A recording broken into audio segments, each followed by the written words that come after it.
Yes. Mali, ulit, coach. Dapat, tsaka pa lang ako magagano pag yun. Sabihin mo, coach, wag. Rolling. Yes! Ay, hindi pala.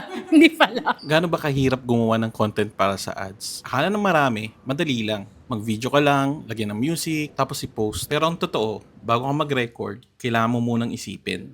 Ano ba ang problema ng target audience mo? Paano mo sila mapapatigil sa pag-scroll? Ano ang sasabihin mo sa unang 3 segundo? Tapos, hindi pa doon nagtatapos. May script, lightning, camera angle, editing, captions, at syempre, kailangan convincing ka. At kahit maganda na ang content mo, minsan kailangan mo pa rin gumawa ng 10 version bago may isang mag-viral o mag-convert ng sales. Kaya kung business owner ka at nahihirapang gumawa ng content, tandaan mo, hindi sapat na maganda ang video. Dapat may tamang mensahe na nakakakuha ng attention at nagtutulak ng action.